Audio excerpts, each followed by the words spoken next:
prétends qu'il était faux maintenant que tout le monde croit qu'il était vrai. Ben, c'est pourtant vrai. Mais qu'est-ce qui est vrai, que tout le monde croit qu'il était vrai? Mais non, c'est pourtant vrai qu'il était faux. Tu mens, tu mens, tu mens. Il ment. Bonjour mes amis. Je vais vous montrer ici un passage tout à fait éclairant et très, comment dire, très caractéristique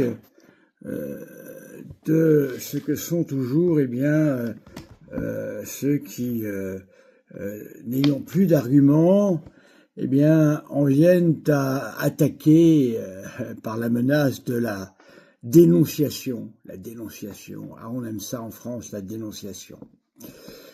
Vous allez voir M. Abozi dans une très belle contradiction, double contradiction. J'ai effectivement dit que je souhaitais des fiches, tout de suite les fiches. Non pas faire des fiches, voyez-vous, toujours pareil, faire des fiches. Non. Je pense que les fidèles devraient avoir le droit de savoir qui est prêtre, qui ne l'est pas, qui est évêque, qui ne l'est pas, voilà.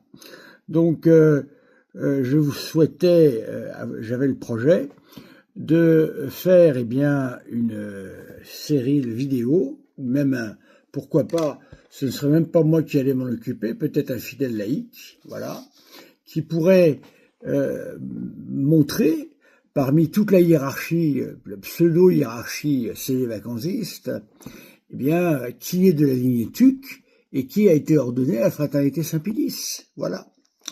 Je rappelle que cette idée n'est pas de moi, puisqu'elle vient directement des cédé-vacantistes. Il y a eu un site abominable qui avait fait ça pour désigner eh bien les évêques qui l'étaient, qui n'étaient pas dans l'Église catholique. Voilà. Faut-il rappeler que M. Abozi n'hésite pas avec ses confrères à parler, par exemple, de Benoît XVI en l'appelant Monsieur l'abbé, voilà, niant évidemment son pontificat et niant son ministère, niant son épiscopat, sans aucune difficulté, voilà. Ils ont fait un site comme ça, voilà.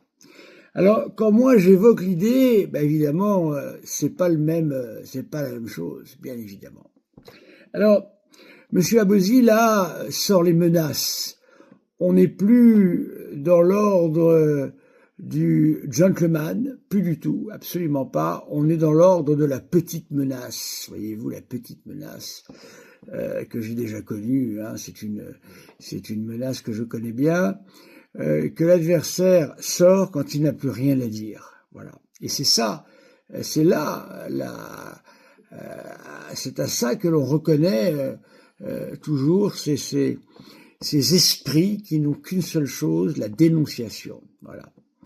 Alors, M. Abozi, qui n'hésite pas à nier mon sacerdoce, il l'a fait publiquement, qui n'hésite pas à nier le pontificat depuis 1958 de tous les papes, voilà. Jean XXIII n'était pas pape, Paul VI ne l'était pas non plus, etc., hein, jusqu'à, eh bien, Léon XIV, qui ne l'est pas non plus, voilà, les évêques ne le sont pas, mais attention, alors là, quand c'est intéressant, là, M. Abozi parle de ma hiérarchie. Alors que va-t-il faire? Il va écrire à mon évêque, mais c'est pas un évêque, je croyais. Alors il faudrait savoir, M. Abozi, qui est qui là-dedans?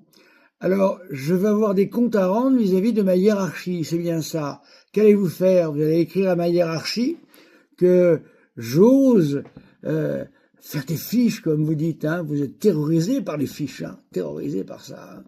Je vais faire des fiches pour dénoncer toute votre fausse hiérarchie, hein, tous vos faux évêques tucs. C'est de ça dont vous avez peur. Et là, vous êtes prêt à me dénoncer à ma hiérarchie. C'est formidable, ça.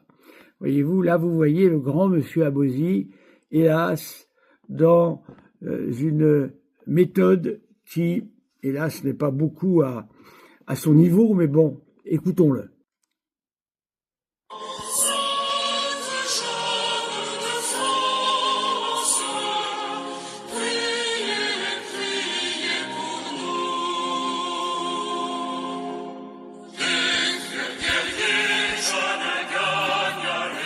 Ils sont beaux les frères guerriers. Hein. Oh, ils sont beaux les frères guerriers.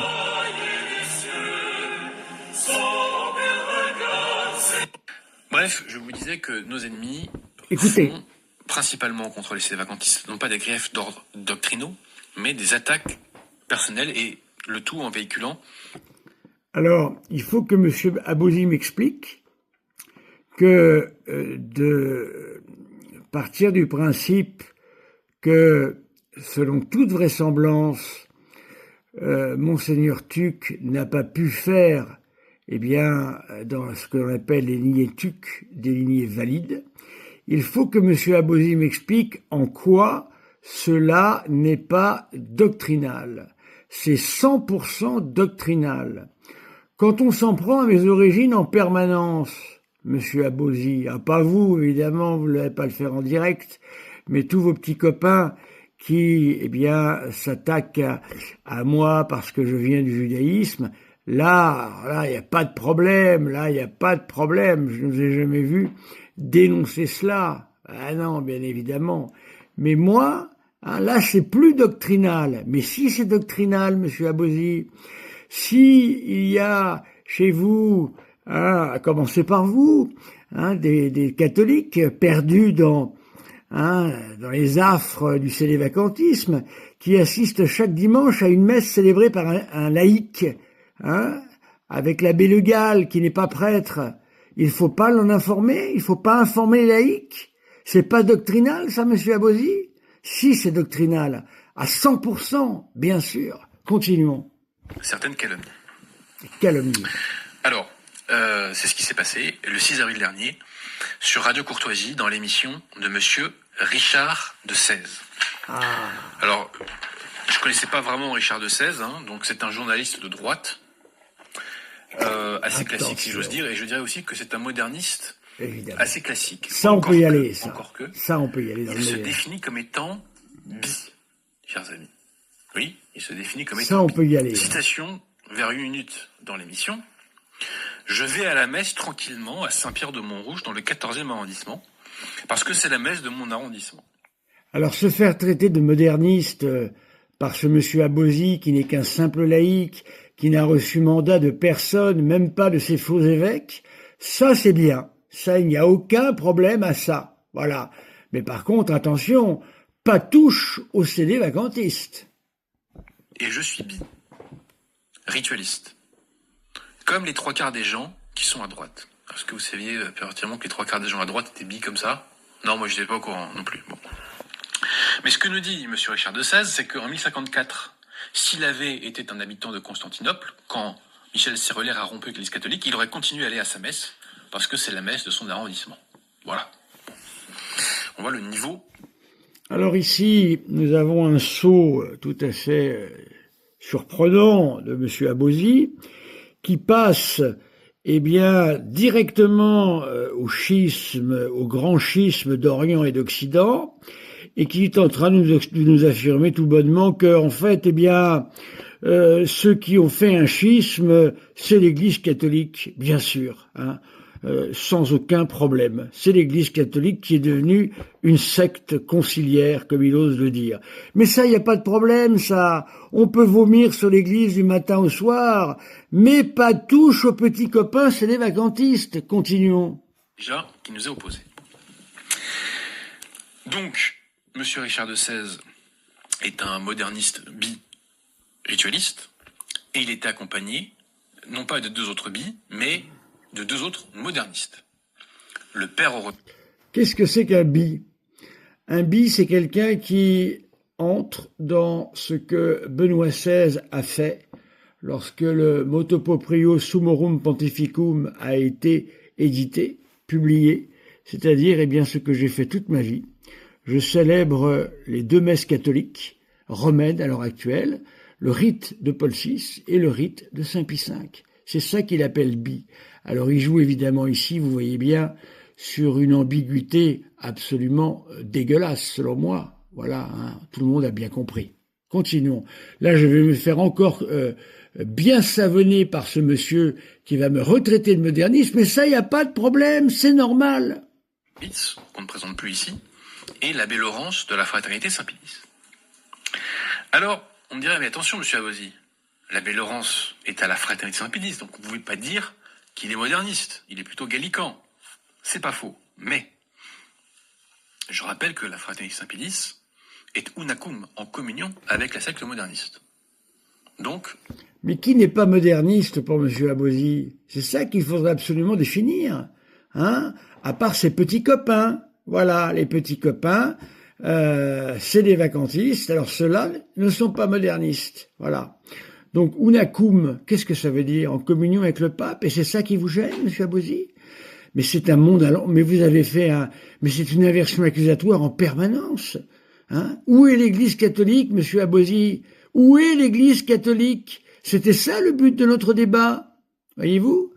Alors maintenant, il n'y a plus de liberté d'expression, vous allez voir, parce que là, on commence à toucher à quelque chose d'important. Vous allez voir la réaction, c'est intéressant. Elle appartient à la même galaxie. Je rappelle que la fraternité Saint-Pédis reconnaît comme représentant de Dieu sur Terre, chargé de confirmer les fidèles à la foi, les faux papes modernistes. Et je rappelle que la fraternité Saint-Pédis, à cette heure, reçoit sa juridiction pour l'administration de plusieurs sacrements de la secte moderniste. Peut-être que demain... Je vais faire une deuxième vidéo. Voilà, je fais ma deuxième vidéo sur les menaces de monsieur Abosi.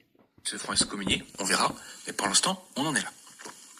Et surtout, ce qui est le plus important, chers amis, c'est que l'abbé Laurence, lorsque le père Horowitz déroule ses élucubrations modernistes, l'abbé Laurence ne moufte pas.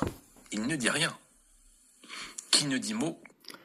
Monsieur Abosi, élucubration, il faut les démontrer, comme je le fais avec vous. Je prends chacune de vos paroles et je les mets en face du magistère. Voilà le travail que je fais, moi, monsieur Abosi. Je ne fais pas un travail de menace et de dénonciation. Je fais une démarche de conformité, à ce que l'on appelle le magistère.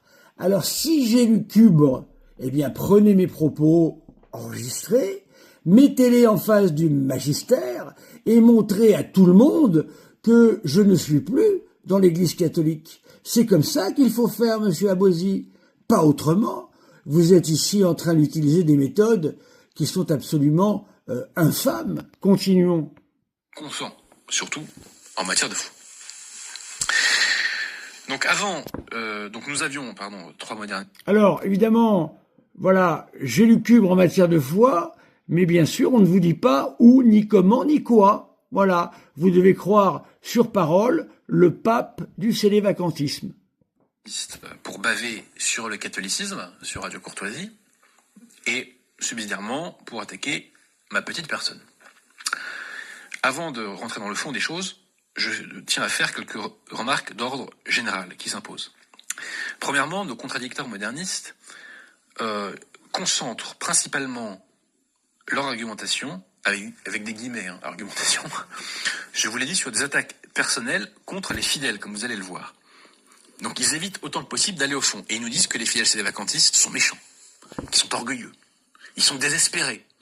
Écoutez, moi, j'ai fait je ne sais combien de vidéos, mes attaques ne sont jamais là, jamais.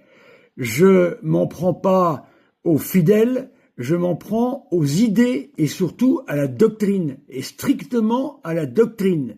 Alors, si tout cela est vrai, monsieur Abosi, mettez des extraits de ce que je dis, confrontez-le au magistère, ou bien prouvez à vos auditeurs que je fais des attaques ad hominem sur les personnes, et à ce moment-là, on en rediscutera. Moi, ce qui m'intéresse, c'est la doctrine, rien d'autre. Ils ont tous les défauts du monde. Et eux, bien entendu, qui bénissent des couples homosexuels, ils ont toutes les qualités du monde. Bon. Chers amis. Ici, vous avez précisément une calomnie sur la question de la bénédiction des couples homosexuels, argumentation reprise en permanence. Je puis vous dire que déjà, il faut reprendre cette question de bénédiction des homosexuels dans le contexte qui va bien et pas n'importe comment. Ensuite, mon but unique est de sortir de votre secte qui mène en enfer, monsieur Abosi. Ça mène en enfer. C'est-à-dire que adhérer aujourd'hui, eh bien, au célibacantisme, c'est aller en enfer. Mourir dans cet état-là, c'est aller en enfer. Car hors de l'Église, point de salut. Et vous n'êtes pas l'Église, monsieur Abosi. Vos placards à balai ne sont pas l'Église. Faut-il rappeler que il faut savoir où se trouve le pape. Voilà, pour vous montrer, mes amis, que je ne fais que de la doctrine et rien d'autre. Que monsieur Abosi nous réponde là-dessus. Toujours pareil, je répète sans arrêt les mêmes choses, puisque monsieur Abosi ne répond pas à cela. Mais il part ailleurs, il a bien compris le problème. Nous sommes toujours dans le champion de l'antimodernisme, qui est le cardinal Billot, le saint Athanase de notre époque. Question 13, l'institution divine de la monarchie de l'Église dans la personne de Saint Pierre. Je prends la thèse numéro 824. Saint Pierre est la pierre sur laquelle est bâtie l'Église, le portier du royaume et le pasteur universel, dans la mesure où il doit demeurer jusqu'à la fin des siècles, dans la personne de ses successeurs. Dans la personne de ses successeurs. Voilà. Et je reprends ici Bellarmin, qu'ils aiment tellement, le cardinal Bellarmin. En effet, comme le remarque saint Robert Bellarmin, par nature, l'office du pasteur correspond à une fonction ordinaire et perpétuelle. Voilà mon combat à moi, monsieur Abosi. Pas les dénonciations à la hiérarchie. Continuons. Si toutes ces années où j'étais à ce micro, j'étais venu vous dire, chers amis, le modernisme est faux. Et la preuve, c'est que les modernistes sont méchants. Ils sont orgueilleux. Voilà. Et ils sont désespérés. Est-ce que j'aurais été pris au sérieux? Est-ce que j'aurais convaincu? Mais c'est incroyable. C'est véritablement incroyable. Ai-je dit, avez-vous entendu dans ma bouche une seule fois dire que M. Abosi était méchant, que... Non! La doctrine. Je dis que vous êtes en dehors de l'Église catholique. C'est la seule chose qui m'intéresse, M. Abosi. Vous êtes en train de faire dévier les choses parce que vous sentez que la réalité vous échappe et qu'il y a beaucoup de choses en danger. Voilà. Et donc, dans la panique, eh bien là, vous en venez à des menaces absolument indignes de vous. Des gens. Non, c'est pas sérieux, c'est bidon. Mais voilà, précisément, où en sont nos contradicteurs. Mais non. Deuxièmement, prouvez-le. Les contradicteurs n'ont pas l'honnêteté intellectuelle prouvez-le. d'exposer clairement notre argumentation, qui est très simple. Quelle est notre argumentation? C'est-à-dire que les faux papes et leur fausse église professent une fausse religion. Monsieur Abosi, vous devez répondre à la question du cardinal Billot. Il est de promesses divines, c'est-à-dire d'institutions divines, qu'il y aura toujours un pape sur le siège de Pierre. Or, votre pseudo-doctrine, qui est une hérésie, qui sera un jour condamnée, pour le moment, elle l'est à travers tous les textes que je montre, mais elle le sera un jour directement. La question est la suivante. Comment pouvez-vous nous affirmer qu'il n'y a plus de pape, ce que vous appelez les faux papes, qu'il n'y a plus de pape sur le siège de Saint-Pierre, voilà, alors que le cardinal Billot et la doctrine de l'Église catholique dit le contraire. Pour cela, nous comparons le magistère de l'Église au pseudo-magistère moderniste et on voit qu'il y a des différences et des contradictions. Jamais on expose notre argumentation. Jamais. Je n'arrête pas de le faire. Il faudrait qu'elle apparaîtra au grand jour. Et que ça pourrait faire des conversions au catholicisme, ce qui ennuierait les modernistes. Troisième remarque. Les rares fois où des arguments d'ordre plus ou moins de... Mais on croit rêver. Je ne cesse de citer les attributs de l'Église. Une sainte catholique et apostolique. Elle doit être permanente. Elle ne doit jamais changer. Elle doit être visible. Je n'arrête pas de tout citer. Jamais vous ne répondez à cela. Comment vous pouvez prétendre que vos placards à balai sont l'Église catholique? Mais enfin, mais c'est invraisemblable. Qui nous sont opposés, ce sont des choses qui ont déjà été réfutées des milliards de fois à ce micro. Eh bien, et réfutez ailleurs, mes paroles, monsieur Abozy. Avant ces émissions. Quatrièmement, de toute évidence, les intervenants n'ont pas la foi catholique et ils n'ont aucune idée de ce qu'est l'Église catholique. J'entendais un prêtre récemment dans un sermon nous dire, évoquer une bonne formule d'arianisme ecclésial. Que voulait-il dire par là? Les fidèles lefévristes se font manipuler. Alors, si je n'ai pas la foi catholique, ben, il faut le démontrer, monsieur Abozy. Prenez mes propos et montrez comment je n'ai pas la foi catholique, s'il vous plaît. Je suppose, monsieur l'abbé Laurence, que vous savez en plus. Bon. Donc c'est ridicule. On nous ressort la tarte à la crème de l'absence d'unité entre les sédévacantistes. Absurde. Absurde, chers amis. Oui, on peut avoir des divergences sur ce qui relève de... Des divergences? J'ai diffusé la vidéo de l'abbé Roland qui explique qu'il est absolument impossible et qu'il faut oublier le fait de réunir les sédévacantistes ensemble. Vous êtes en accord, vous, avec l'abbé Rioux, monsieur Abozy? Monsieur l'abbé Rioux qui dit que, justement, nos ordinations sont valides dans l'Église catholique? Vous êtes en accord avec lui? Vous êtes en accord avec les gens de la thèse Cassicacoum qui ont fait ça parce qu'ils ont bien compris qu'il y avait un grave problème chez vous? Vous êtes en accord entre vous? Mais enfin, mais on croit rêver. On croit rêver. L'opinable, mais pas sur ce qui relève de la foi. Tous Ah les bon? sédévacantistes Ah bon? partagent la seule et unique foi catholique. Ah bon? L'abbé Rioux croit en nos ordinations et vous non? Ça relève pas de la foi catholique, ça, monsieur Abozy? Ah, je suis furieux de ce que dit ce monsieur. Hein. D'ailleurs, nous allons à nos messes respectives. Alors que vous, monsieur l'abbé Laurence, est-ce que vous envoyez vos fidèles au pseudo-messe Paul VI? Non. Non.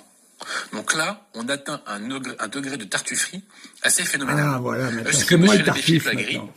a la même religion que monsieur Arnaud Dumouche? Non. Est-ce qu'il a la même religion? Est-ce que Athanase Schneider... Alors maintenant, vous voyez, l'abbé Laguérie est extraordinaire, hein, il a la bonne religion, lui, hein, bien sûr, hein, c'est ça. Qui nous dit qu'il faut réécrire des passages de Vatican II, a la même religion que le père Horowitz qui défend tout Vatican II? Non. Donc là, c'est vraiment la paille et la poudre. Mais c'est extraordinaire. Monseigneur Schneider évoque une position concernant les discussions sur Vatican II. Il a tout à fait le droit, voilà. Moi, je pense autrement. Je pense que dans la suite de Benoît XVI, il faut qu'un pape, un jour, fasse une espèce de syllabus, en fait, expliquant ce qu'il faut retenir du Concile Vatican II, ce qui ne pose aucun problème. Ça a été fait dans le catéchisme de Jean-Paul II. Il n'y a que pour des esprits comme vous que ça pose problème, monsieur Abozy. Chers amis. Ensuite, le père Horowitz nous dit que les sédévacantistes sont autoréférencés. Là, alors, soit il y a une suprême méconnaissance du père Horowitz, mais vu qu'il regarde mes émissions, en fait, non, il n'y a pas de méconnaissance. Soit, là, encore, il y a un niveau de tartufferie assez hallucinant. Vous savez très bien, père Horowitz, que nous fondons notre propos sur le magistère de l'Église. Le magistère de l'Église, je viens de vous le citer. Où est le pape? Où est le pape qui doit être perpétuellement sur le siège de Pierre? C'est pas la foi catholique, ça, monsieur Abozy? Débattu face à vous, je vous ai cité le magistère de l'Église. Continuons ces énoncés totalement fous. Je vous ai cité des théologiens approuvés par l'Église catholique. Nous ne sommes pas autoréférencés. Au contraire, nous avançons les plus hauts degrés d'autorité de l'enseignement de l'Église catholique. Alors que vous... Il n'est pas autoréférencé? Monsieur Abozy, est-ce que vous acceptez le dictionnaire de théologie catholique? Vous m'avez affirmé une fois qu'il était moderniste. Est-ce que vous acceptez le magistère de Pie XII? Non, vous ne l'acceptez pas. Vous êtes auto-référencé. Votre référence, c'est le vacantisme. Voilà tout. Si je cite encore une fois tous les attributs de l'Église catholique, où se trouve l'Église? Voilà les vraies questions, monsieur Abozy. Vous avez échappé à ces questions dans notre dernier débat, en m'avançant et en faisant exploser le débat lui-même, en m'avançant vos pseudo-objections, auxquelles vous saviez très bien que je ne pourrais pas répondre. Mais là, vous vous sentez coincé à gauche et à droite, et c'est toujours le même problème. Quand on se sent coincé, eh bien à ce moment-là, on sort les menaces. Vous inventez une religion, père Horowitz. Mais quelle religion?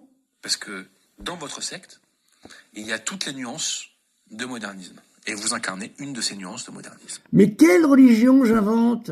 Je ne cesse de citer le magistère d'avant Vatican II. Ça, il ne le fait pas remarquer, monsieur Abosi, je n'arrête pas. Je cite Vatican II quand c'est nécessaire, mais c'est pas toujours nécessaire. Je n'arrête pas de citer le cardinal Billot. Le cardinal Billot a été fait cardinal par le pape Saint-Pédis.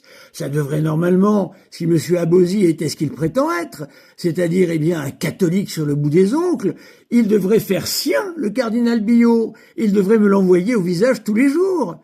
Mais moi, il n'y a pas une ligne du cardinal Billot que je lis qui ne soit pas contraire aux affirmations du sédévacantisme. Vous devez rester sur la doctrine, monsieur Abosi, et ne pas aller dans vos menaces à 2 balles. Mais qu'est-ce que c'est que cette histoire? Continuons. L'abbé Laurence nous dit vers 36 minutes, Tartare la crème habituelle, mais où est l'église? On l'a dit 150 000 fois, dans les chapelles Nonunacum. Mais monsieur l'abbé de Laurence. Dans les chapelles Nonunacum? Les chapelles Nonunacum ont un pape? Où est-il? Les chapelles Nonunacum possèdent les attributs de l'église? Alors, vous avez entendu, l'église est dans les chapelles Nonunacum. Très bien. Indéfectibilité de l'église. Selon M. Abosi, l'église n'est plus indéfectible, puisque au Concile Vatican II, avec 2 papes et l'intégralité de tous les évêques du monde, 2500 évêques au total, jamais un concile n'a réuni autant d'évêques, eh bien, l'église n'est plus indéfectible. Je rappelle que l'indéfectibilité de l'église signifie aussi bien sa perpétuité, c'est-à-dire sa durée jusqu'à la fin du monde, que l'immutabilité essentielle de sa doctrine, de sa constitution et de son culte. Voilà. Donc ça veut dire qu'en fait, eh bien, elle n'est plus indéfectible, puisque de vrais évêques ont tous signé, eh bien, des documents qui ont erré dans la foi et dans les mœurs. Vous allez répondre à ça un jour, monsieur Abosi, ou pas? Si ça, c'est pas de l'autoréférencement, continuons. L'Église est indéfectible, c'est-à-dire subsistera jusqu'à la fin du monde comme l'institution salvatrice fondée par le Christ. Vous êtes l'institution salvatrice fondée par le Christ? Mais on croit rêver, avec des évêques qui sont tous divisés. Il n'y en a pas un seul qui est d'accord avec l'autre. C'est incroyable, cela. Continuons. L'Église est infaillible dans ses décisions définitives sur la foi et les mœurs. Voilà. Le pape possède, quand il parle ex cathedra, cette infaillibilité dont le divin Rédempteur a voulu que soit dotée son Église dans les décisions définitives sur la foi et les mœurs. Où est le pape, monsieur Abosi? Comment peut se faire cet exercice dans vos placards à balai de l'infaillibilité pontificale? Qui la possède? Qui? Je voudrais savoir. Continuons. La visibilité de l'Église, monsieur Abosi. L'Église fondée par le Christ est une communauté extérieure visible. Voilà. C'est-à-dire, là je vous envoie fondement visible de l'unité catholique. Léon XIII enseigne dans l'encyclique Satis Cognitum. Si l'on envisage la fin dernière de l'Église et les causes premières produisant la sainteté, elle est un fait spirituel. Mais, si on considère ses membres ainsi que les moyens qui conduisent aux dons spirituels, elle apparaît extérieurement et nécessairement visible. Il m'a fallu à moi, prêtre, plus de 15 ans, mais un peu moins peut-être, 12 ans, pour pouvoir la découvrir, votre Église visible. Alors qu'en est-il des gens qui sont loin de tout?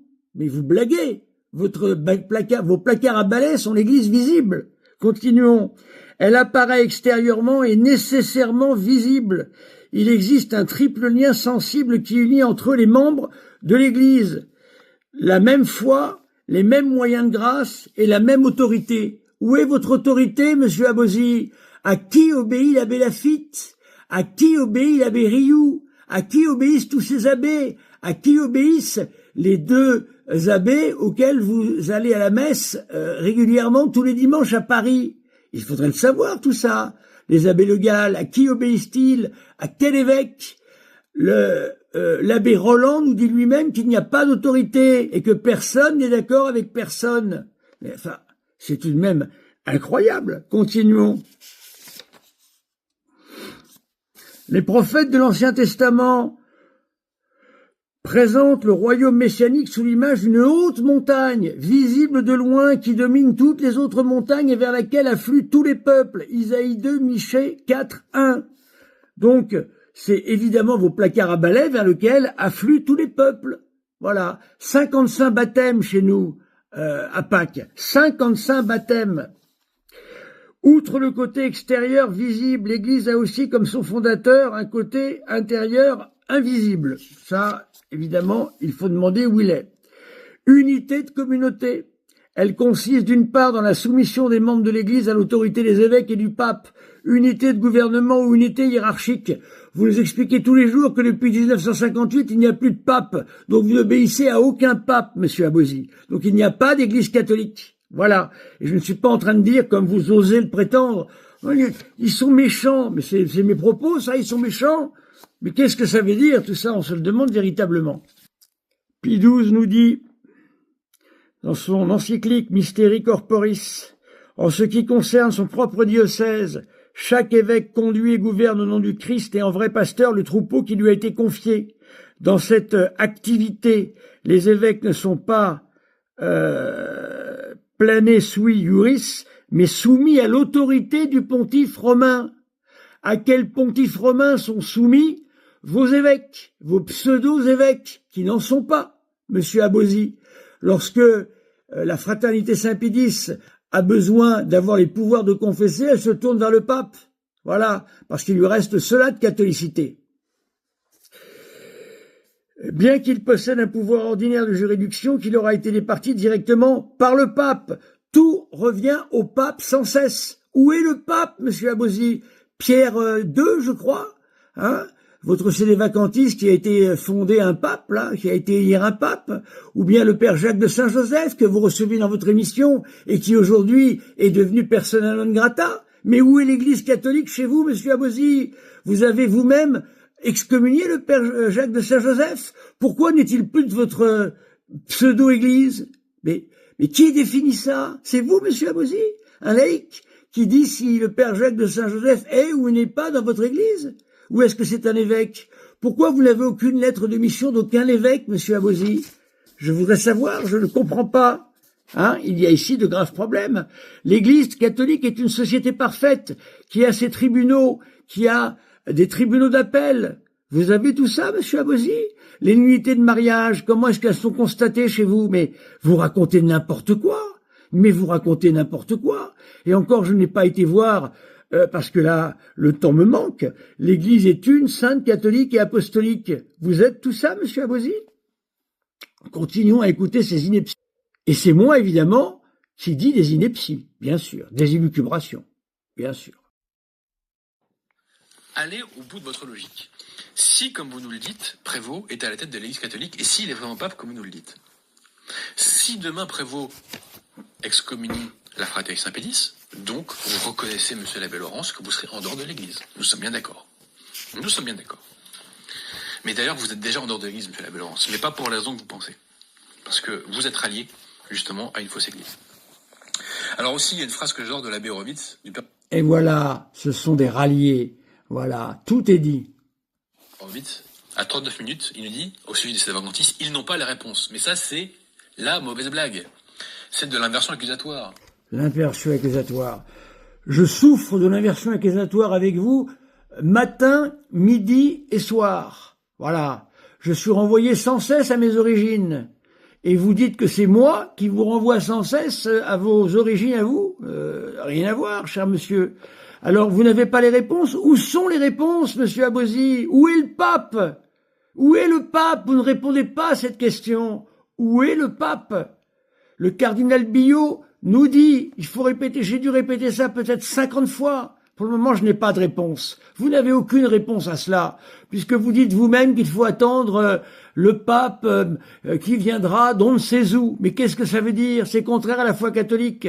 Au même moment où le pape Pie XII écrivait son encyclique, quelques années plus tard, l'Église catholique allait s'effondrer intégralement. Mais qu'est-ce que vous nous racontez ici? Nous passons notre temps à faire l'effort de répondre aux objections bidons du père Horowitz, alors que lui ne répond jamais à mes objections. Il n'a pas répondu à mes objections pendant le débat. Mais pendant le débat, il va falloir le répéter combien de fois? Vous avez sorti 10 objections qui n'étaient pas dans le débat. Et il aurait fallu que je réponde à chaque objection dans un débat où nous avions 3 heures devant nous, c'est-à-dire que nous avions respectivement 1h30 chacun. Il y a 10 objections, il faut 30 minutes pour y répondre. Ça fait combien de temps tout ça? Vous pensez que j'avais assez? Mais Mais vous rêvez, mais vous racontez n'importe quoi, pardonnez-moi, c'est n'importe quoi tout ça. Il m'aurait fallu 4 ou 5 heures de libre parole pour pouvoir m'exprimer, que je n'ai absolument pas, dont je ne disposais absolument pas. Voilà. C'est malhonnête tout ça, c'est malhonnête. Je n'arrête pas de poser des questions. J'ai répondu à vos objections, je l'ai fait dans des vidéos, mais ça, vous oubliez de le dire. Rien, quasiment rien. Et depuis lors, il a eu du temps pour faire des vidéos sur mes objections, il ne l'a pas fait. Donc c'est lui je qui l'ai répond à fait. rien. Or nous répondons à tout. On va le répondre tout à l'heure, vous verrez. Notamment sur la question de la primauté. Ce monsieur ment, je l'ai fait, j'ai répondu. Regardez mes vidéos, je suis en train d'en faire un classement en ce moment, j'ai répondu aux objections après le débat. Regardez, je vous en donne ma parole de prêtre que j'ai répondu à vos objections bidons, contrairement à ce que vous dites. Mais ça vous intéressait, ces objections, à ce moment-là, parce que vous ne vouliez pas rentrer dans le débat de fond, hein. Le débat de fond, comment se fait-il qu'il nous ait dit que le pape possède le pouvoir de juridiction totale et suprême sur toute l'Église, non pas seulement dans les choses de la foi, de la morale, mais aussi dans la discipline et le gouvernement? Vous enlevez tout pouvoir au pape en disant que ce sont des faux papes, et vous vous contentez de ça. Et quand vous n'avez plus d'arguments, vous dites que vous allez me dénoncer à ma hiérarchie. C'est tout ce que vous avez à vous mettre sous la dent. C'est pitoyable, monsieur Abosi, pitoyable. De la perpétuité du siège, où il fait un contresens ridicule. Contresens. Il déjà de Vatican. Il nous parle du grand monarque. Alors, contresens. Je fais des contresens. Donc je fais des contresens. D'accord. Alors, je suis obligé de reprendre les mêmes choses, et j'ai encore beaucoup d'autres argumentations, j'ai jamais le temps de les entières parce qu'il ne répond à rien. La vérité de cette conclusion s'impose premièrement en raison des paroles de notre Seigneur qui s'adresse à Saint Pierre dans l'évangile de Saint Jean au chapitre 21. Car il doit durer tant qu'il y a un troupeau. Le pape. Il n'y a plus de pape pour vous, monsieur Abosi, depuis maintenant 60 ans. Or, le troupeau demeure et demeurera jusqu'à la fin du monde. Alors où est le pape? Puisqu'il doit durer jusqu'à la fin du monde, jusqu'à temps qu'il y ait un troupeau. Il n'y a plus de troupeau aujourd'hui? Si. Il est donc nécessaire que Saint Pierre demeure aussi jusque-là dans cet office du pasteur suprême.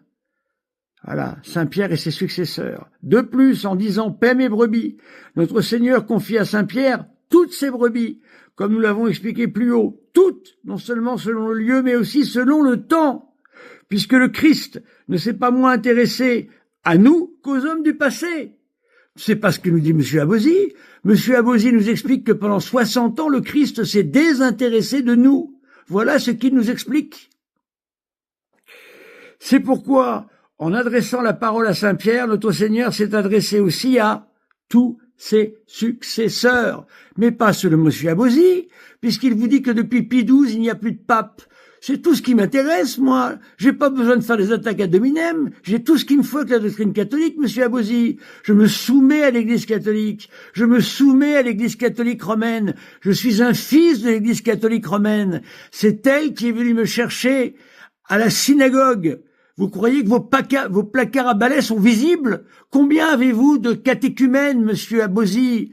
Quelle est votre compétence et quel est le pouvoir que reçoivent vos prêtres pour confesser, pour marier? Ils n'ont aucun pouvoir de cela. Et on ment aux gens chez vous. Ce sont des laïcs qui célèbrent la messe avec des ordinations plus que douteuses, faites par un évêque qui avait perdu la raison. Voilà la réalité. Et pour cacher tout ça, vous préférez m'attaquer de manière indigne. Voilà la réalité. Continuons à écouter monsieur Abosi. Aussi. Moi, je connais pas de ces vacantistes qui se revendiquent grand monarque, mais bon, c'est comme ça. Il y en a sans doute, hein, mais c'est pas du tout central dans notre propos. N'y a-t-il pas une attente d'un grand monarque et du grand pape? Mais est-ce que vous nous prenez pour des imbéciles? Les sélévacantistes sont nourris par les pseudo-révélations de Marie Gianni, non pas du message lui-même de la Salette sur lequel vous vous asseyez, hein, mais sur les propos secrets de Mélanie. Non mais, est-ce qu'on rêve? Je rêve, là. Alors ensuite, j'en arrive au dénigrement de l'église de la papauté. J'en arrive à cet arianisme ecclésial. C'est-à-dire que pour faire croire que la situation actuelle est dans l'ordre des choses, C'est-à-dire, pour faire croire que le fait que les autorités officielles professent l'erreur, qu'elles multiplient les actes d'apostasie, qu'elles bénissent les couples homosexuels, qu'elles donnent la communion aux couples qui sont en état de péché mortel, etc. Donc, pour nous faire croire que tout ça est...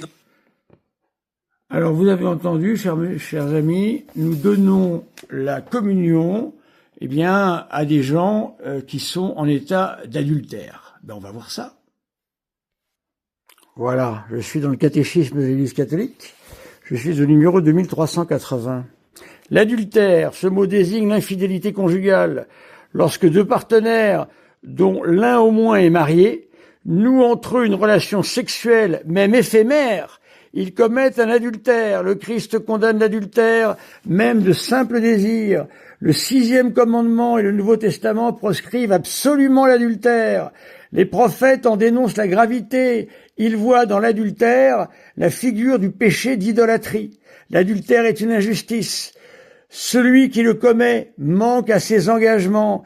Il blesse le signe de l'alliance qui est le lien matrimonial, lèse le droit qui le fonde. Il compromet le bien de la génération humaine et des enfants qui ont besoin de l'union stable des parents.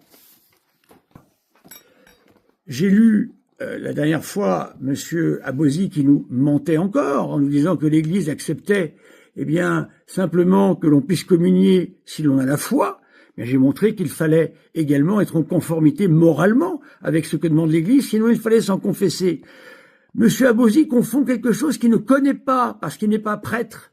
Il existe des cas où des divorcés mariés, au bout d'un certain nombre d'années, n'ont plus de relation conjugale entre eux. Par exemple, ils ont 80 ans, ça m'est arrivé, ils ont 80 ans ou 85 ans. Eh bien, le curé peut leur permettre de communier dans une autre paroisse pour ne pas scandaliser, parce qu'il n'y a plus de relation sexuelle entre eux. Ils ne partagent plus le même lit. Voilà la vérité. Et c'est cela qui est dit dans Amoris Laetitia. Et c'est ça que les pasteurs comprennent tous. Mais vous avez une espèce de connaissance encyclopédique, comme si vous connaissiez tout à tout sur les prêtres. Mais vous n'êtes pas prêtre, monsieur Abosi, vous n'avez aucune formation, et vous osez nous raconter ici n'importe quoi, que nous admettons la communion des gens divorcés mariés. J'ai des gens qui, le dimanche, mettent les mains sur leurs épaules pour venir recevoir simplement un signe de croix, parce qu'ils sont divorcés mariés. Et vous ne savez pas quel est le drame intérieur que vivent ces gens. Alors vous jugez dans un manque total de charité, et en plus vous en profitez pour calomnier la Sainte Église de Dieu, comme d'habitude. Ordre des choses. Pour nous faire croire que les apparences, chers amis, ne sont pas contraires à la constitution divine de l'Église, eh bien, nos contradicteurs modernistes et gallicans rabaissent systématiquement l'Église. Écoutez M. Richard de Sèze, vers 9 minutes. On rabaisse l'Église? Où est le pape, M. Abosi? Où est l'indéfectibilité de l'Église, M. Abosi? Où est l'unité de doctrine, de culte et de mœurs, M. Abosi? Vous êtes d'accord avec l'abbé Rioux? Je ne crois pas que vous soyez d'accord avec l'abbé Rioux. Vous êtes d'accord avec le père de Jacques de Saint-Joseph? Vous n'êtes pas en accord avec le père de Jacques de Saint-Joseph. Vous êtes en accord avec Monseigneur Roux? Vous n'êtes pas en accord avec Monseigneur Roux. Mais combien d'exemples faudra-t-il prendre comme ça pour montrer l'inanité de vos propos? Historiquement, il y a eu 1000 occasions où les chrétiens n'étaient pas contents de la manière dont la papauté exerçait son mandat. Ah bon? Donnez-moi les exemples, monsieur de Sèze. Je serais très heureux de les... Monsieur de Sèze est un laïc qui parle comme il pense. Interrogez-moi, demandez, prenez mes propos à moi, monsieur Abosi. Ce n'est qu'un laïc comme vous. Voilà.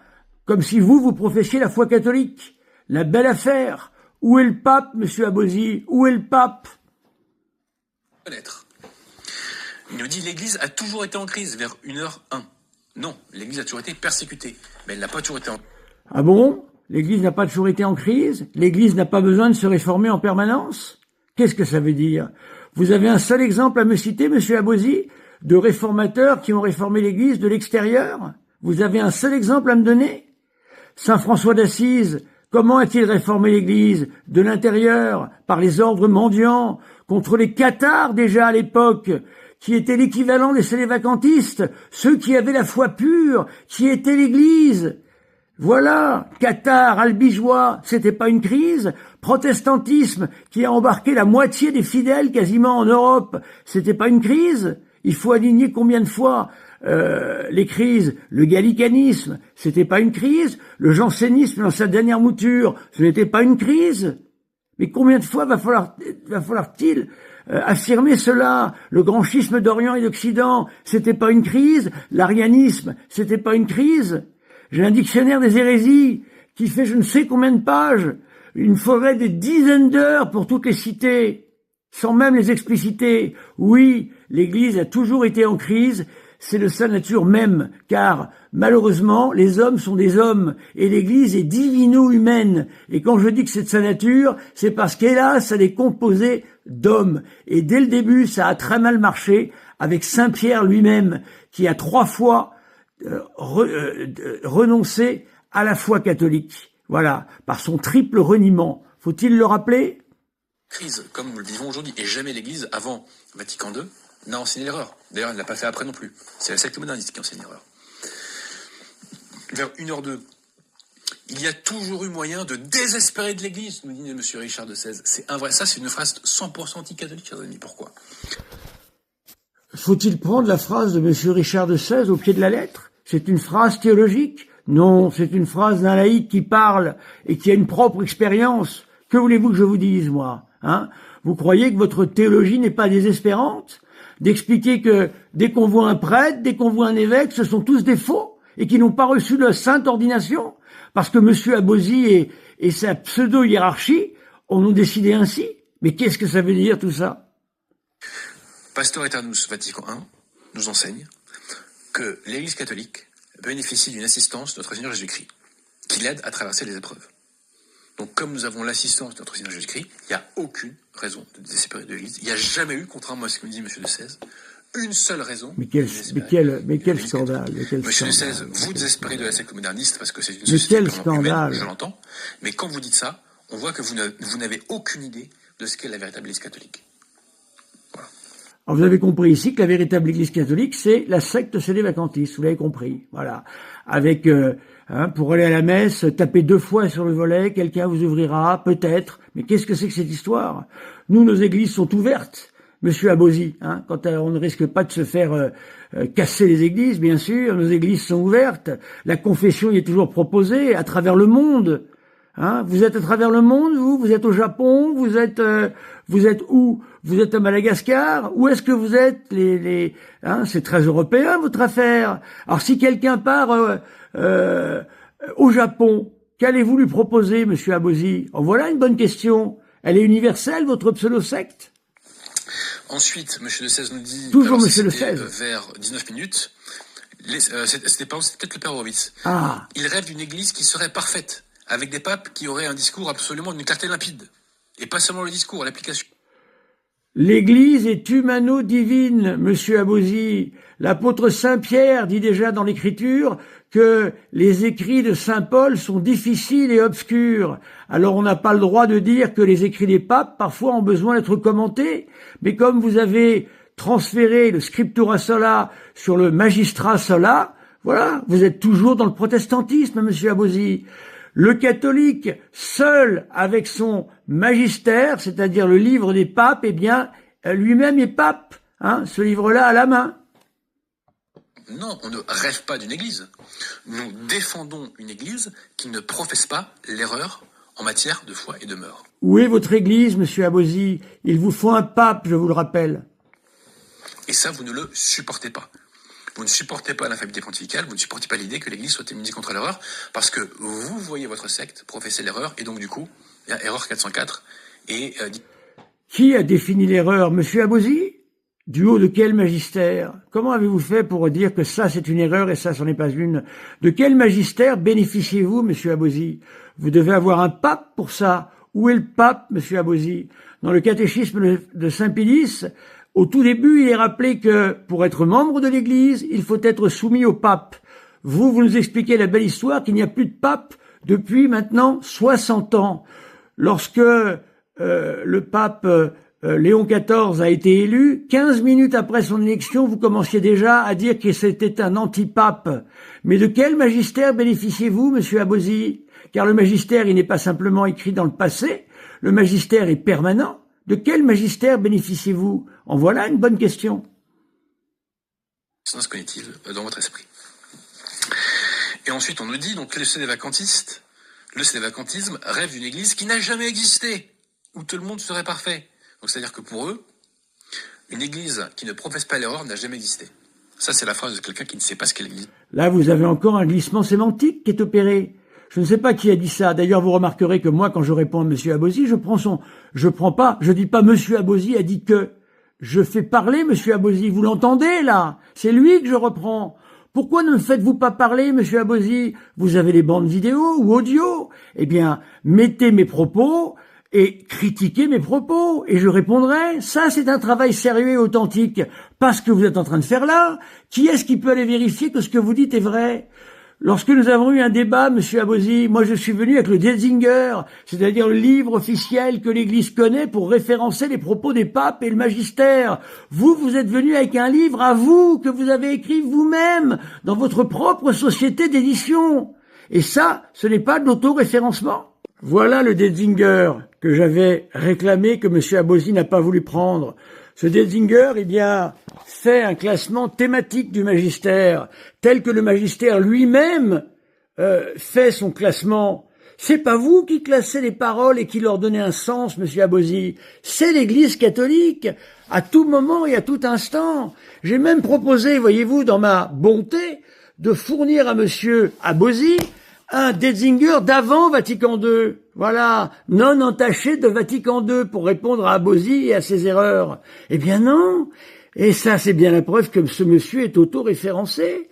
Il a un livre qu'il a écrit lui-même et il référence lui-même le magistère et pense que le magistère a la portée qu'il définit lui-même. Non, c'est l'Église elle-même qui définit cela.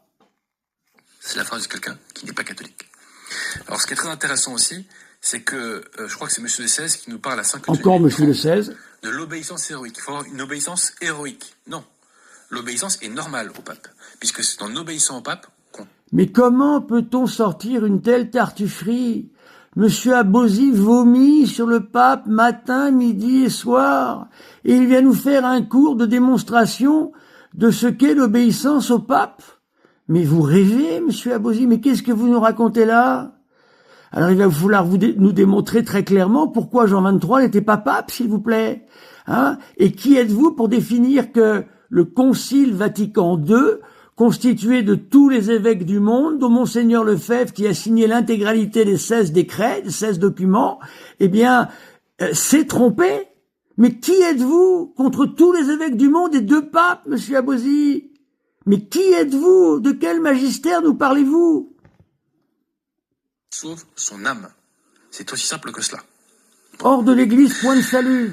Et Léon XIII, dans Sapiens Christiani, il nous dit qu'en obéissant à l'autorité, on est mis en possession de la vérité.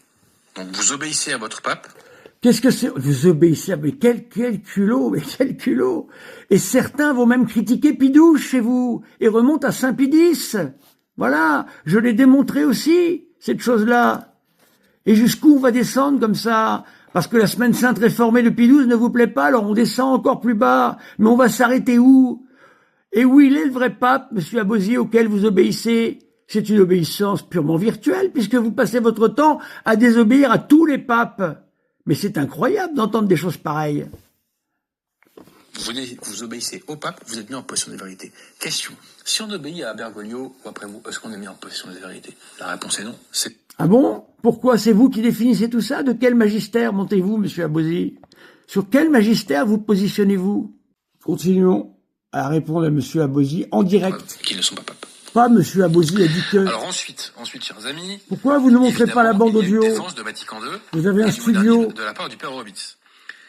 Il nous dit... Ce Monsieur Abosi a un studio complet. Moi, je suis avec mon simple téléphone et j'arrive à vous répondre en direct. Pourquoi ne faites-vous pas la même chose? Le Père Horowitz a dit que... Quelle preuve en a-t-on? On doit vous croire sur tout, Monsieur Abosi? Le monde repose sur vos épaules? Continuons.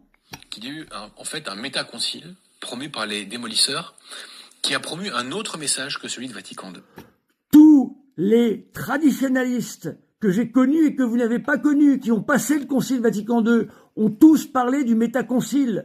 Je vous renvoie au livre « Le Rhin se jette dans le Tibre ». Je vous renvoie au livre de je crois c'est monsieur Prévost, sur le triple ralliement. Voilà, je vous renvoie à tous ces livres-là, et vous verrez si ce n'est pas ce qui est professé, eh bien par tous ceux qui analysent la crise de l'Église sérieusement. Monsieur de Sèze va dans son sens et nous dit que l'abbé de Blinière, qui est un apostat, qu'il est passé des sédévacantistes. Un apostat. Mais tout est inversé. Nous dit que le père de Blinière a démontré la parfaite continuité entre... Le père de Blinière est un apostat. Alors, on peut parler également de l'abbé Barthes, qui est un apostat. Tous ceux qui sont passés du sédévacantisme à l'Église catholique sont des apostats. Vous avez bien compris, mes amis. C'est une inversion permanente de tout. Et la religion catholique. Il dit ça vers un quart d'heure à peu près. Prière de ne pas rire, chers amis. Prière de ne pas rire. Mais rire de quoi? C'est de vous dont vous devez rire, monsieur Abosi. Ce n'est pas un métaconcile qui a tout détruit, c'est le concile, car hors de l'Église, il y a un salut. C'est pas un métaconcile, c'est... Mais qu'est-ce que c'est que le métaconcile? Le métaconcile, ce sont des prêtres qui, au nom du Concile Vatican II, ont fait n'importe quoi. C'est un argument factuel. Lisez n'importe quel livre sur la crise de l'Église, et c'est ce que l'on vous dira. C'est parce que vous êtes enfermé dans votre secte, monsieur Abosi, que vous n'avez jamais rencontré les démolisseurs en direct. C'est ça qu'on appelle le métaconcile. Le concile a dit que... On a changé le mobilier liturgique en disant le concile a dit que... Alors le concile n'avait pas du tout dit ça. On a fait n'importe quoi au nom d'un pseudo-concile. Et c'est ça le métaconcile, monsieur Abosi. C'est nier ça, mais c'est nier... comment dire, des événements historiques et factuels. C'est une honte. Mutatis Reintegratio, qui nous dit que les sectes hérétiques et schismatiques sont des moyens de salut. La liberté religieuse qui... J'ai tout expliqué. Il fait ici référence au pseudo-202 hérésies du Concile Vatican II. Jamais l'Église n'a dit que les autres religions étaient les moyens de salut. Ce que l'Église dit et a toujours dit, c'est qu'il y a quelques parcelles de vérité ailleurs que dans l'Église, dans l'Église catholique, mais pour être très précis, hors de l'Église catholique, point de salut. Certes, personne ne connaît les limites de l'Église catholique. Ce qui veut dire que, à travers d'autres religions, des gens peuvent, comme moi, à travers le judaïsme, peuvent entendre l'appel de notre Seigneur Jésus-Christ et peuvent entrer dans l'Église, ce qui m'est arrivé personnellement. Je ne connaissais aucun prêtre et aucun catholique. La voilà la vérité, monsieur Abosi. Et notre Seigneur Jésus-Christ est venu me chercher au fin fond de la synagogue.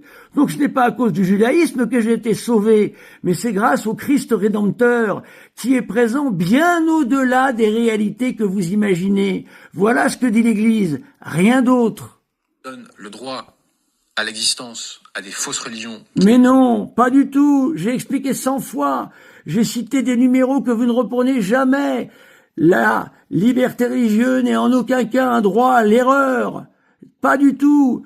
Je l'ai expliqué, mais vous ne le reprenez jamais, monsieur Abosi. Mais c'est une torture avec vous. C'est une véritable torture, votre méthode. Il faut reprendre tout à nouveau frais à chaque fois, parce que vous n'en tenez pas compte. Le pape Pie XII, dans ses radiomessages, nous fait comprendre que ce qui s'est passé pendant la Seconde Guerre mondiale ne doit plus se repasser. Et c'est pour cette raison-là que, dans la continuité de la doctrine catholique, il est simplement dit que les protestants, les juifs doivent avoir un statut reconnu dans l'Église catholique. C'est ce qui a toujours existé, mais là c'est mis en forme. Les juifs ont toujours eu un statut particulier dans la chrétienté, monsieur Abosi. Et ça, je ne suis pas sûr que vous le savez. Damne, c'est dans Dignitatis Humanae. Le substit in, c'est dans Lumen Gentium. Le fait que le catholique est... J'ai expliqué le substit in, mais quand vous voulez pas ouvrir vos oreilles et écouter, c'est le pape Benoît XVI qui a expliqué tout cela. Mais tout cela ne vous intéresse pas. Vous préférez être sans arrêt en train de radoter. Les musulmans adorent le même Dieu, c'est également dans le Lumen Gentium. Le fait que les fausses religions sont respectées. Quand on dit que les musulmans adorent le même Dieu, qu'est-ce que l'on veut dire? Eh bien, c'est qu'il y a un Dieu commun pour tout le monde. Il y a aussi le Dieu des philosophes. Quand Aristote arrive au principe, et Platon arrive au principe qu'il existe un seul Dieu, est-ce que c'est pas le même que le nôtre? Bien sûr que si. Lorsque les musulmans croient en Dieu, est-ce que ce n'est pas le même que le nôtre? Bien sûr que si. Lorsqu'un juif sincère dans son cœur croit en Dieu, est-ce que c'est pas le même que le nôtre? Bien sûr que si. Après la révélation de la Sainte Trinité, c'est autre chose, monsieur Abosi. Mais on ne règle pas ça en 2 minutes sur un plateau. C'est des heures de discussion qu'il faudrait avoir avec des documents à portée de main, monsieur Abosi. Mais qu'est-ce que ça veut dire, ça, encore? C'est dans Nostra Aetate, c'est la lettre. Le fait, et ça c'est le modernisme chimiquement pur, sur lequel le père Horowitz n'a rien eu à répondre pendant mon débat, et après non plus. Le fait que J'ai rien eu à répondre pendant le débat. Vous voyez bien le temps qu'il faut pour répondre à ça? Je n'ai pas voulu dévier du débat, monsieur Abosi. C'est la seule chose que vous puissiez dire contre moi. Et moi, je vous parle, je vous fais parler ici. Moi, vous ne faites que dire le père Horowitz a dit que. Ce n'est pas honnête. Tradition, progresse. C'est dans Dei Verbum. Le salut universel. Il n'a jamais été écrit que la tradition progresse. Ce que dit Dei Verbum en conformité avec ce qu'a dit le cardinal Newman. Il existe un développement homogène de la doctrine catholique, c'est-à-dire qu'elle ne fait que progresser, mais elle est contenue intégralement dans le dépôt révélé de la foi qui se ferme définitivement à la mort du dernier apôtre Saint Jean. Et l'Église dévoile, par la grâce de Dieu, progressivement la révélation. Il existe donc un développement homogène, sans heurts, et en respectant ce qui a toujours été dit et cru du dogme catholique, de la révélation catholique. Ça, ce n'est pas le modernisme. Le modernisme, c'est de dire que le dogme peut changer. Voilà. Si vous ne faites pas les nuances que tout théologien connaît, évidemment, vous allez envoyer tout le monde dans le décor. C'est comme si vous me disiez, monsieur Abosi, que vous allez piloter un avion devant nos yeux, alors que vous ne l'avez jamais fait. Laissez faire ceux qui connaissent comment faire décoller et atterrir un avion. C'est dans Gaudium et Spes, quand on dit que tous les hommes sont liés en quelque sorte à notre Seigneur Jésus-Christ. Qu'est-ce que veut dire que tous les hommes sont liés en quelque sorte à notre Seigneur Jésus-Christ?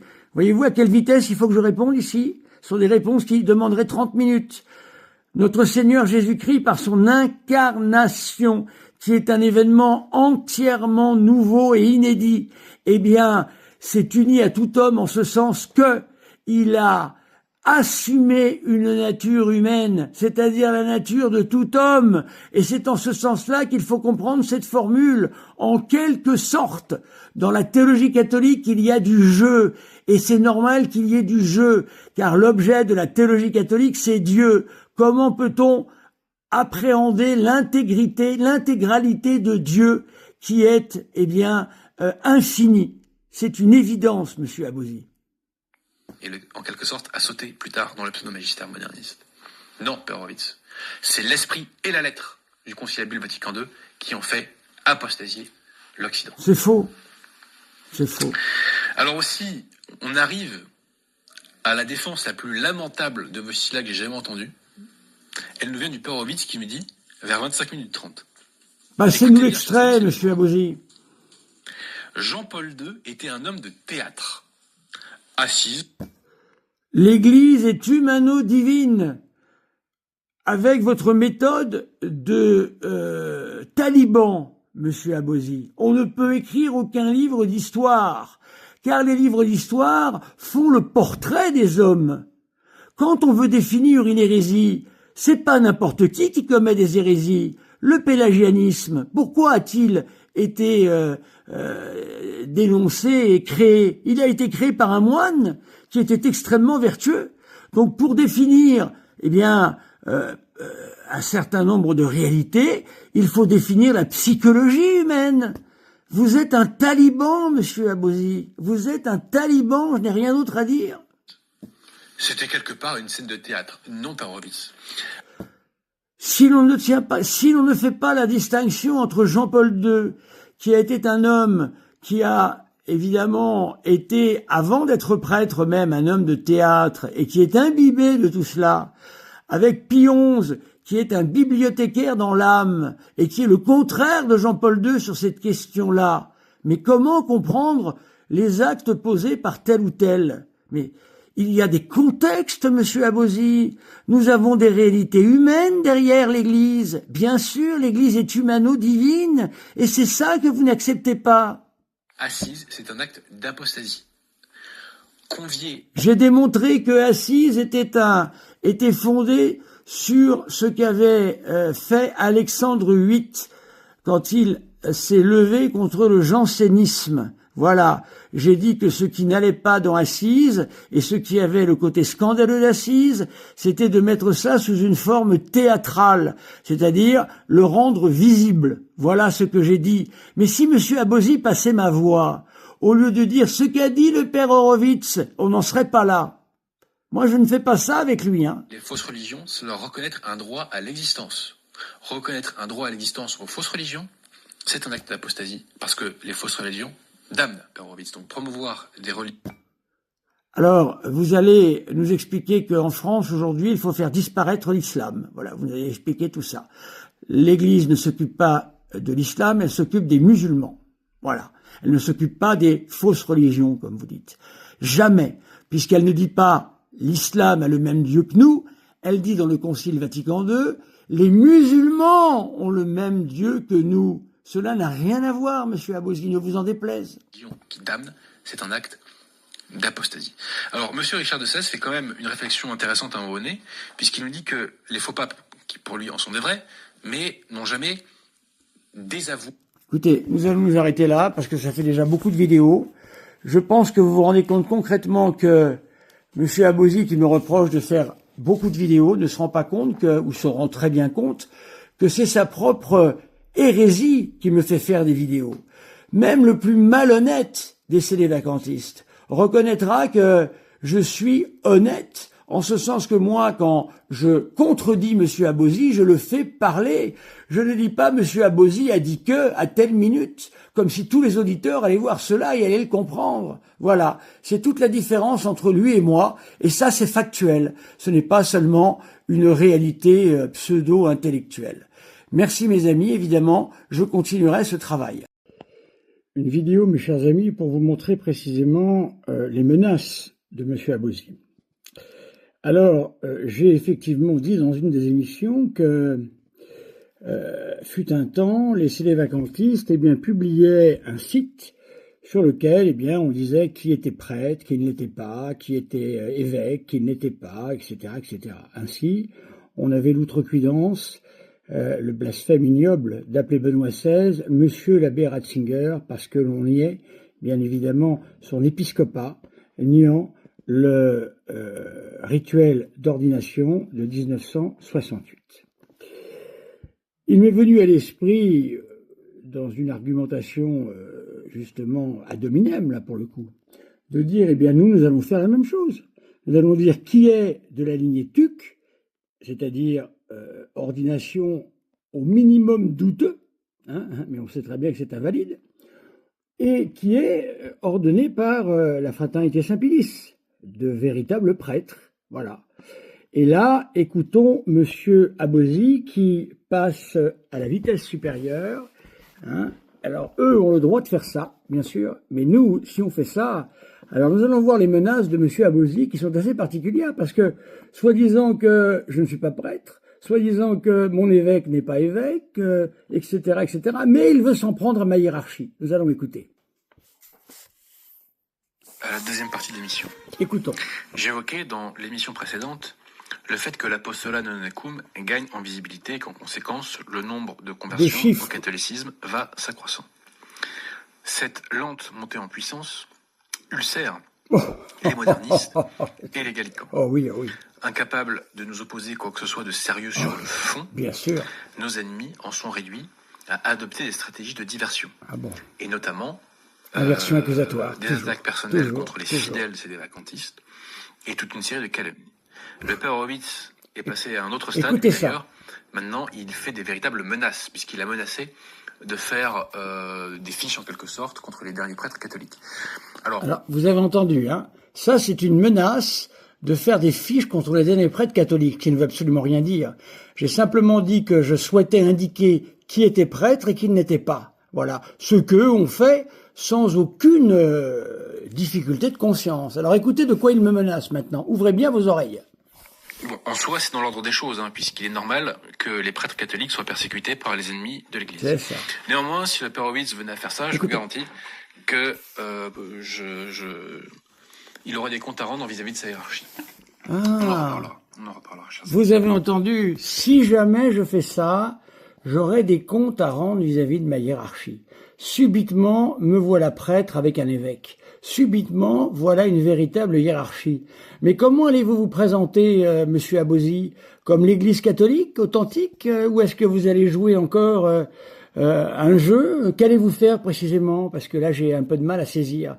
Voilà, mes amis, je vous montre les menaces de monsieur Abozy, strictement, voilà, de me dénoncer à la hiérarchie, qui pourtant n'existe pas selon Maître Abozy lui-même. Merci, mes amis.